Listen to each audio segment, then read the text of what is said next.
أعوذ بالله من الشيطان الرجيم. Bismillah ar-Rahman ar-Rahim. Je vais essayer de parler assez fort. Bismillah. Dans cette vidéo, je vais essayer de vous expliquer ce qui fait que vous êtes toujours victime, nous sommes, hop là, nous sommes toujours victimes de sihr en rêve et pourquoi et quels sont les mécanismes qui sont enclenchés. Par la grâce d'Allah, je me pose toutes ces questions parce que ça fait longtemps, donc je suis moi-même quelqu'un qui est beaucoup dans la voie spirituelle. Je fais la ruqya.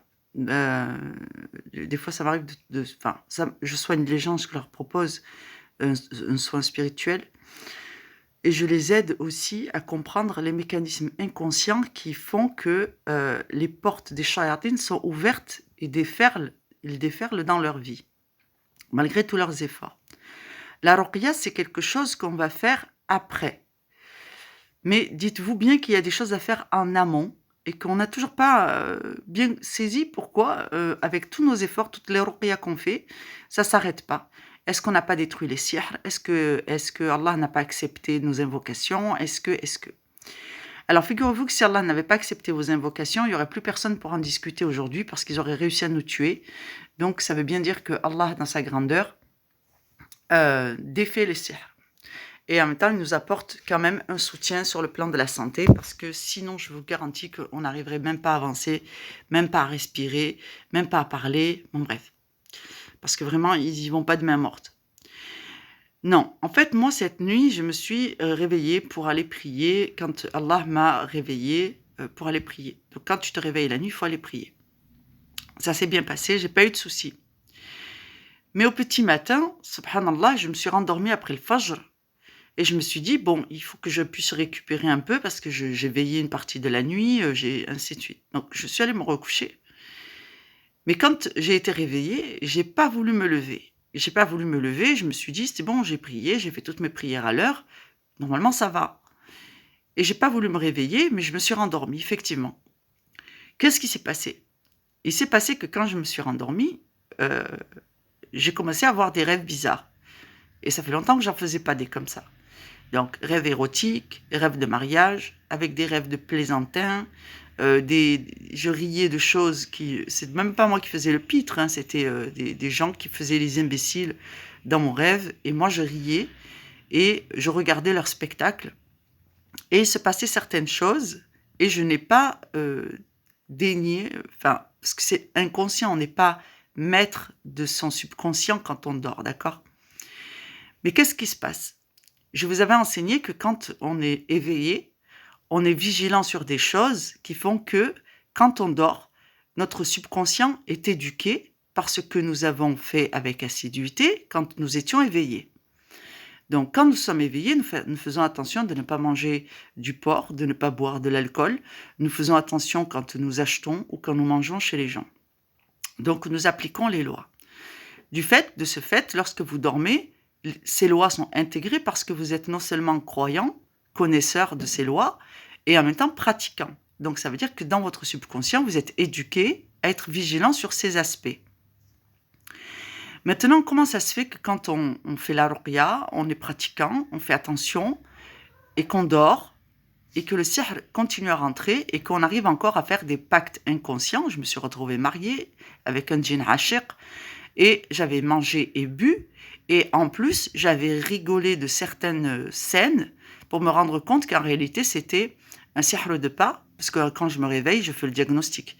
J'ai accepté plusieurs sihr de pas, et j'ai accepté sur le plan tacite, c'est-à-dire inconscient, à travers des symboles, un mariage avec un djinn, et en même temps un djinn ashiq agressif. Donc je me suis retrouvée avec 2 djinns amoureux, et plein de pactes, genre 2 pactes, et des sihr de pas et des sihr mangés. Tout ça en quelques minutes. Vraiment, toi tu vas arriver, ça va durer 1 heure, et en fait tu vas te retrouver moseba, rempli de sihr, alors que tu avais fait le ménage avec assiduité, et subhanallah. La question qui se pose, c'est comment on en arrive à continuer à accepter de façon tacite, dans nos rêves, des choses qu'on n'aurait jamais acceptées si on était éveillé. Donc, par exemple, si dans le rêve, ils vont pas te dire, tiens, je t'ai fait un sihr, mange-le. Tiens, je t'ai fait un sihr de pas, valide son entrée. tiens, je te mets un djinn ashiq, rigole, tiens, je vais planter un sihr de tombe, est-ce que tu valides? Et toi, tu valides. Ils arrivent à nous faire valider ces trucs dans les rêves, mais pas quand on est réveillé. Pourquoi? Parce qu'en fait, ils détournent le conscient en toutes circonstances. Ils vont utiliser des symboles.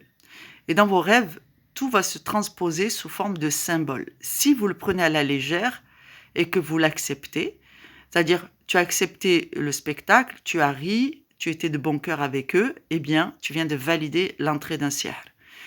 Tu as accepté dans ton rêve d'être au bras d'un homme alors que tu es marié et que tu sais que la mixité, ce ne sont pas des choses valides et que la géniale a pris ton apparence, mais que toi, tu t'es pas choqué, tu as laissé la scène se dérouler sans faire objection, tu viens de valider ton mariage avec un djinn. C'est des choses comme ça, c'est de la traîtrise. N'oubliez pas que ce sont des démons. Pourquoi ça arrive? Qu'est-ce qu'on peut faire en amont? Sachez qu'en amont, il y a un certain nombre de lois sur lesquelles nous avons manqué de rigueur. Donc on le sait, mais on a manqué de rigueur dans le fait de l'accepter et de mettre en pratique avec rigueur. Par exemple, Allah n'a pas autorisé qu'une femme reste en tête-à-tête avec un homme. Donc, nous le savons, mais nous nous disons, oui, mais de toute façon, je suis vigilant et je ne suis pas un fornicateur, donc ça passe. Eh bien, en fait, ici, il y a une désobéissance, il y a une acceptation tacite de la désobéissance. Cette désobéissance est une brèche, est une faille qui va permettre aux shayatin de pouvoir te faire des suggestions dans tes rêves. Si tu appliquais cette règle avec assiduité et vigilance, sache que dans ton rêve, quand tu te retrouves avec un homme qui te prenne une apparence d'homme, tu l'aurais déjà répudié, rejeté, et ce sihr n'aurait pas pu être présenté de cette façon à travers cette porte. Deuxième exemple, Allah nous a autorisé à manger à la table des juifs parce qu'ils mangent cachère, ainsi que d'autres musulmans, mais pas à la table de ceux qui ne pratiquent pas l'alimentation cachère ou halal. Donc en somme, si on en suit cette règle, nous devons être très vigilants de ne pas manger de la main des gens que nous ne connaissons pas et dont nous n'avons pas vérifié les croyances.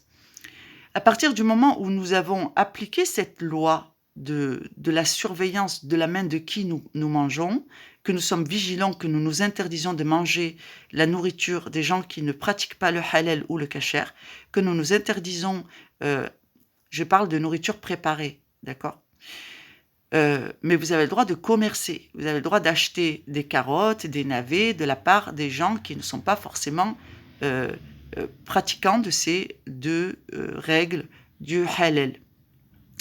Vous avez le droit d'acheter des légumes chez eux, vous avez le droit d'acheter des vêtements, mais globalement aujourd'hui, la société est tellement corrompue que franchement c'est préférable d'acheter auprès des gens qui sont respectueux de ces règles, Inch'Allah. Donc, tant que vous ne validez pas ces lois en les pratiquant, en étant vigilant dessus quand vous êtes éveillé, sachez que ce sont des portes d'entrée pour les shayatin. Par exemple, moi je vais au magasin, j'achète une bouteille de lait.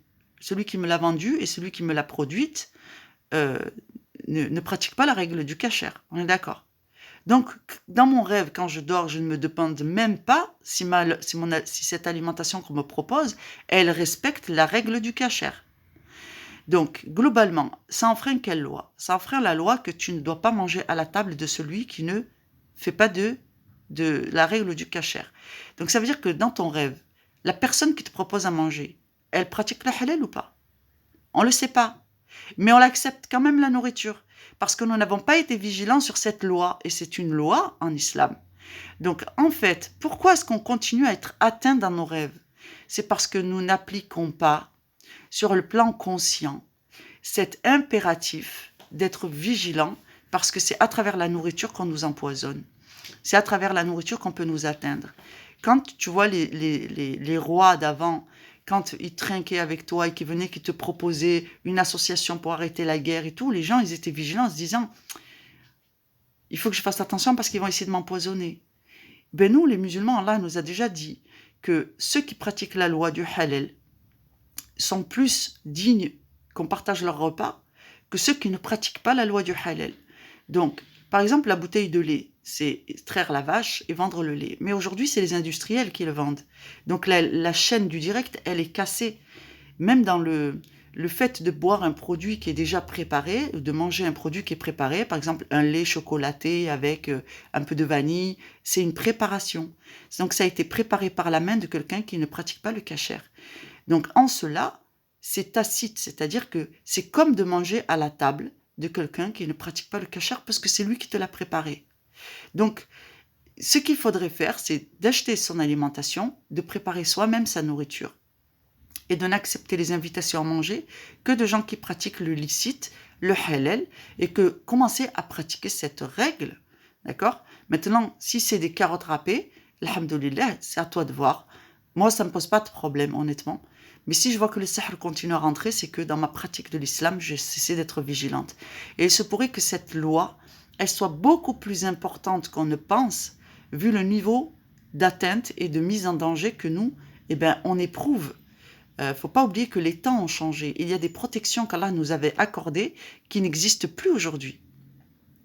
Elles sont en train de s'alléger et notre communauté est en train de subir une vague de sihr, de difficultés, de blocages absolument incommensurable. Il faut juste voir comment on est traité dans tous les pays, pas seulement en Europe, mais aussi dans les pays qui sont musulmans, comment le peuple, le sha'b, est traité. Et vous comprendrez qu'on a un problème de corruption des âmes à grande échelle. Donc il va falloir commencer à revoir ce qui, des commandements que nous avons oubliés, dont nous avons oublié la portée, la grâce que ça peut nous apporter, donc l'importance pour nous en termes de survie de ces commandements que nous avons délaissés en pensant qu'il n'y avait pas de mal. Il y a tellement du mal que notre éducation, elle est en train d'être laxiste avec des lois, et c'est ces lois qui vont nous protéger si nous les appliquons. Or, Allah, nous sortons de la protection d'Allah lorsque nous n'appliquons pas ces commandements.